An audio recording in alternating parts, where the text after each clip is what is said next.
Assalamualaikum warahmatullahi wabarakatuh. Ini adalah kewirausahaan pertemuan 2. Untuk mempersingkat waktu, kita langsung mulai aja ke pembahasan materi hari ini. Hari ini yang kita bahas itu adalah tentang mindset. Ya Mas Mbak ya. Oke. Nah, em, ada apa ya, pepatah kalau nggak salah ya, atau ada sebuah pernyataan dari salah seorang filsuf dulu ya. Yang ini saya ambil hanya satu bagiannya yang relevan dengan kewirausahaan.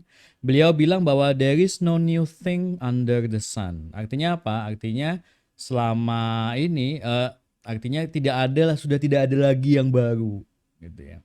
Nah, ini sangat relevan dengan kewirausahaan.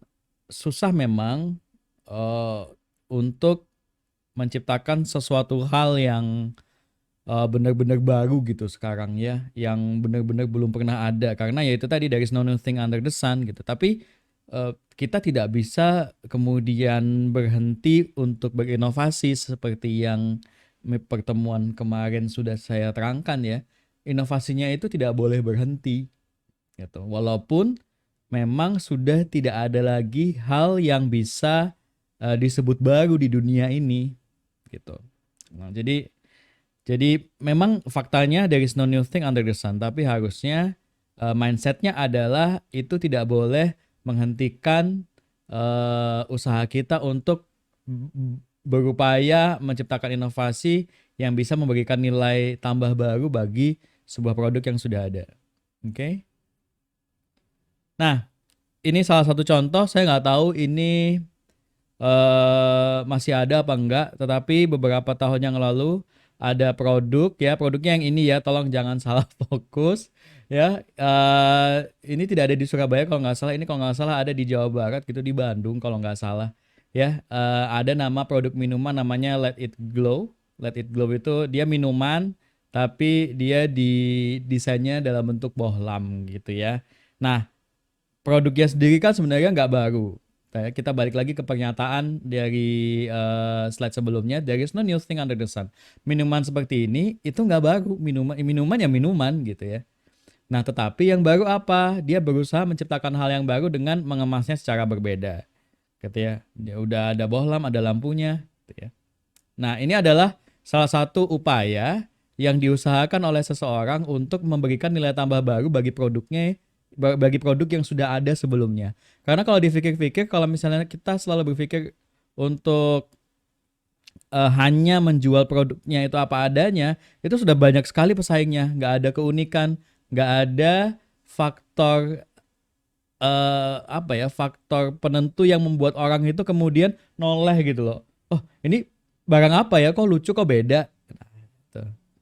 Jadi sebenarnya yang sekarang banyak sekali usaha itu lakukan adalah bagaimana untuk membuat customer itu tadi noleh. Itu karena itu yang penting. Karena kalau misalnya tidak ada faktor pembeda dengan produk-produk lain yang sudah ada, maka mereka yakin bahwa customer nggak akan noleh gitu. Karena mereka sudah terbiasa dengan produk-produk yang selama ini mereka kenal, produk minuman. Kalau dalam hal ini contohnya minuman yang selama ini mereka kenal gitu ya. Oke, itu satu contoh. Nah, kemudian ada contoh berikutnya. Nah, kalau Mas Mbak nggak tahu ini apa, ini tempe Mas Mbak. Ya, saya nggak tahu ini juga apakah sekarang masih bisa Anda temukan di online merchant atau gimana atau enggak. Ya, jadi eh keripik tempe itu kan ya gitulah ya, keripik tempe gitu. Ma, ya udah keripik tempe.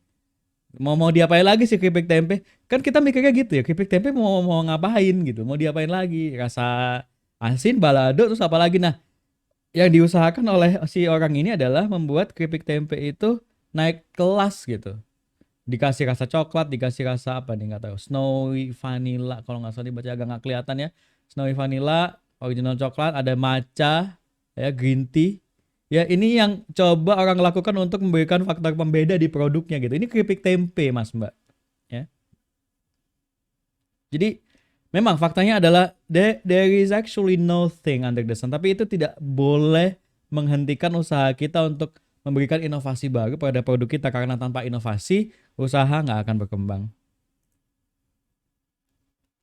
Oke, mindset itu apa sih kemudian yang diartikan sebagai mindset itu? Mindset itu adalah the established set of attitudes held by someone. Jadi sikap, serangkaian sikap yang dimiliki oleh seseorang itu adalah mindset. Nah, sikapnya ini gimana? Sikapnya ini adalah apa yang orang tersebut pikirkan ketika mereka merespon terhadap sesuatu. Itu kan sikap ya. Misalnya nih, saya nggak suka makanan pedas gitu ya. Itu kan sikap gitu. Kalau misalnya saya nggak makanan pedas, nggak mau gitu. Ada sikap di situ. Saya nggak suka datang ke kampus telat gitu. Itu kan sikap. Gitu ya. Jadi kalau misalnya saya ngelihat orang datang telat, saya kok telat gitu ya.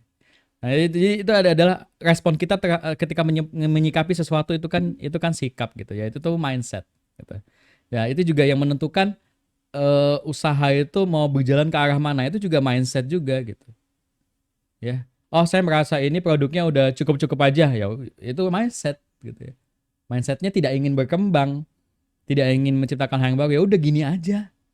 Itu nggak usah diapa-apain lagi, itu mindset. Tapi ketika seseorang itu berpikir bahwa ini produk ini bisa kita apain lagi ya, pengembangan apa lagi yang bisa kita lakukan terhadap produknya ya, saya bisa jual ini ke siapa lagi ya, dengan menambahkan hal ini ada kemungkinan gak ya saya bisa meraih pasar yang lebih luas gak ya. Nah, itu juga yang namanya mindset, Mas Mbak.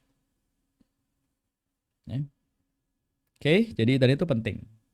Nah, ada salah satu contoh lagi nih, mindset negatif, terlalu tua misalnya.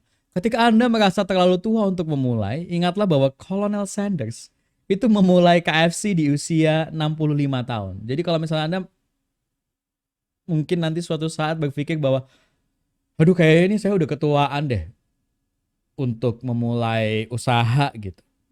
Ya. Nah, coba ingat lagi hari ini ketika Anda baca materi ini, ketika Anda mendengarkan saya menyampaikan ini. Colonel Sanders itu dia 65 tahun baru memulai KFC. 65 tahun loh. Ya. Ini kalau misalnya di rata-rata usia manusia nih, sebenarnya udah lewat ini ya. Karena usia manusia rata-rata kan 63 ya gitu. Nah, ini dia udah 65. Udah dikasih bonus 2 tahun, masih bisa bikin KFC, dan Mas Mbak bisa lihat apa yang terjadi dengan KFC sekarang gitu. Saya nggak minta Anda itu berangan-angan untuk bisa seperti Colonel Sanders gitu. Kalau misalnya Anda merasa itu kejauhan, ya itu juga mindset, dan itu it's normal gitu. Memang bayangin bahwa emang bisa ya saya bisa sebesar Colonel Sanders gitu. Tapi paling nggak jangan pernah berpikir bahwa Anda terlalu tua untuk memulai sesuatu, apalagi usaha.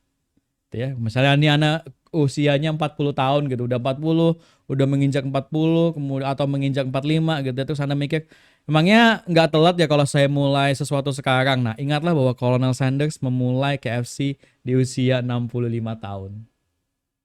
Oke. Next. Nah, tidak berbakat. Ketika Anda merasa tidak berbakat dalam memulai usaha tertentu, ingatlah bahwa Reza Nur Hilman memulai Maicih tanpa bakat khusus tertentu. Nah, saya tidak bilang bahwa si Reza Nur Hilman ini, si Pak Reza Nur Hilman ini nggak punya bakat apa-apa ya. Sudah jelas dia pasti mau berjuang keras, kemudian dia bisa membaca peluang. Itu adalah hal-hal yang by default harus dimiliki orang yang ingin memulai usaha gitu kan ya. Dia harus membaca peluang. Nah, tetapi kira-kira harus memiliki bakat seperti apa untuk jualan keripik singkong pedas? Ya, semua orang itu bisa bikin keripik singkong pedas kalau mereka mau belajar. Apakah harus sekolah chef dulu di Cordon Bleu atau di mana gitu ya? Gitu. Kan enggak. Apa bakat yang dibutuhkan seseorang untuk memulai usaha keripik singkong? Enggak, ini kan keripik singkong pedas itu kan kayak keripik singkong biasa yang dikasih bumbu-bumbu gitu ya. Nah, coba Mas Mbak ke pinggir jalan, Mas Mbak tanya deh orang-orang yang jualan keripik singkong yang biasa yang di pinggir jalan. Maksudnya kan nggak terlalu banyak bedanya harusnya ya. Yang jualan keripik singkong yang biasa di pinggir jalan itu kira-kira mereka punya bakat apa tuh? Jadi kalau misalnya Anda merasa bahwa ketika nanti Anda memulai sesuatu, terus kemudian Anda merasa bahwa, aduh aku punya bakat gak ya untuk melakukan hal ini. Nah, ingatlah bahwa ada Maichi yang udah sampai sekarang, dulu kecil, jualannya di jalan-jalan gitu ya dengan keunikannya tersendiri, sekarang sudah bisa masuk ke supermarket-supermarket yang ada di seluruh Indonesia ya. Yang itu asalnya dari eh, keripik singkong biasa yang dikasih bumbu pedes aja udah. Gitu, butuh bakat khusus apa? Maksudnya itu bukan sesuatu hal yang oh Anda dari lahir punya bakat untuk menggoreng keripik singkong gitu. Nah, kan enggak ya, semua orang bisa bikin keripik singkong kalau mereka mau berusaha. Jadi ketika Anda merasa tidak berbakat, ingatlah bahwa ada Maichi yang mungkin dulu dibuat tanpa bakat apapun, tanpa bakat khusus apapun terkait masak memasak gitu ya, dan sekarang sudah menjadi bisa sebesar sekarang ini ya. Oke.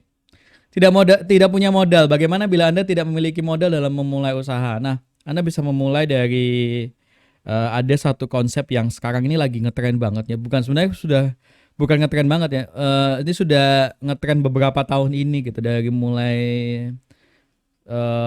online merchant ada, itu konsep ini tuh sudah sangat populer gitu ya.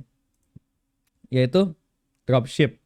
Kalau misalnya Mas Mbak yang mungkin sudah punya usaha sampingan, mungkin sangat erat, sangat sudah sangat paham gitu ya dengan konsep dropship ini.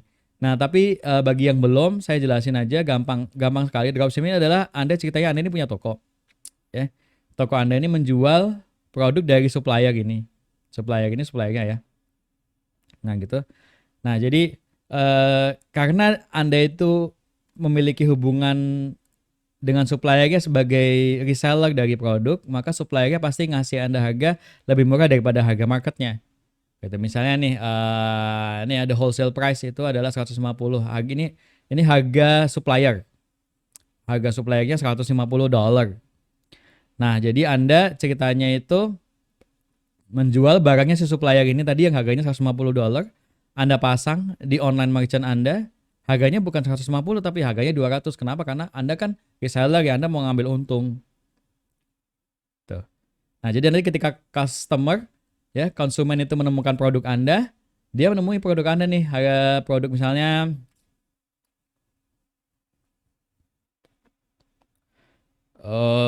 apa ya? Casing handphone misalnya. Casing handphone harganya $150, agak mahal ya casing handphone. Handphone deh. Handphonenya itu dijual sama supplier itu $150. Nah, itu harga aslinya tuh, harga retail handphonenya 150, bukan harga retail, harga suppliernya. Nah, kemudian Anda jual handphone itu di toko online Anda dengan harga $200. $200 itu sekitar 3 juta gitu. 150 itu sekitar ya mungkin 2,3 juta gitu. Nah, Anda jual di online merchant Anda $200 gitu. Jadi ketika konsumen kan nggak tahu, biasa konsumen itu biasanya jarang sekali nemu website supplier ini, karena mereka biasanya hanya melayani reseller gitu, melayani pembelian dalam jumlah banyak dan yang lain sebagainya gitu ya. Jadi jarang banget kalau konsumennya taunya kan online merchant kayak Tokopedia atau Shopee, sedangkan biasanya supplier itu nggak jual di situ gitu. Supplier itu jualnya sendiri lah gitu ya. Nah, kemudian konsumen nemu toko Anda, kemudian nemu produknya yang harganya $200 itu, dia beli nih $200 ya. Dia beli handphonenya $200. Nah, kemudian setelah dia beli handphonenya, Anda kan nggak punya barangnya kan di supplier. Anda nggak bagi nih. Nih ada konsumen namanya si Jono misalnya ya. Ada Jono nih, cewek sih cuma nggak apalah, Jono, anggap aja Jono namanya ya. Ada customer namanya Jono, tinggalnya di Jalan Rambutan nomor 11 gitu. Dia mau beli ini gitu ya, tolong dikirim. Nah, terus dia bayar harganya yang 150 tadi ke suppliernya. Ini udah saya bayar harganya. Si supplier nanti yang ngirim ke si Jono. Ya. Apakah Anda perlu membeli produknya dulu dari supplier? Enggak. Zero capital ya, zero modal. Gitu ya. Apakah kemudian Anda perlu nyetok barangnya? Enggak, gitu ya. Zero risk gitu. Nah, apakah yang Anda butuhkan hanyalah fotonya barangnya Anda pasang di online shop Anda, kemudian Anda jual Dan nanti ketika si konsumennya itu mau beli, dia bayar dengan harga Anda bayar harga sebenarnya ke supplier, untungnya selisihnya Anda pegang. Itu adalah konsep dropshipping. Semoga penjelasan ini bisa dengan mudah dimengerti ya. Kalau misalnya Mas Mbak kurang paham dengan konsep dropship itu apa, itu gampang banget di luar sana. Mas Mbak bisa cari informasi-informasi tentang dropship. Yang jelas tanpa modal pun sebenarnya kita sudah bisa memulai usaha. Anda mau nyoba-nyoba dulu yang sangat minimal resikonya, yang tidak terlalu mengganggu aktivitas Mas Mbak. Kalau emang Mas Mbak pagi kerja, bisa sambil jualan mungkin kalau lagi lenggang, atau kalau misalnya sudah selesai kerja, bisa dicek, kemudian dilayani konsumennya, dan seterusnya Mas Mbak ya. Jadi selalu ada cara, tinggal sebenarnya yang ingin disampaikan adalah ketika kita ingin memulai usaha, selalu akan ada cara, cuman tinggal kita mau apa enggak gitu aja. And that's it for today ya. Sisa materinya pasti masih ada, tapi nanti akan disampaikan terpisah melalui instruksi yang setelah ini Anda akan bisa akses di grup Anda masing-masing Mas Mbak, dan beserta nanti mungkin ada pengumuman lain yang harus saya sampaikan. Saya rasa itu untuk Kewirausahaan pertemuan kedua. Terima kasih banyak yang sudah nonton videonya dari awal sampai akhir. Wassalamualaikum warahmatullahi wabarakatuh.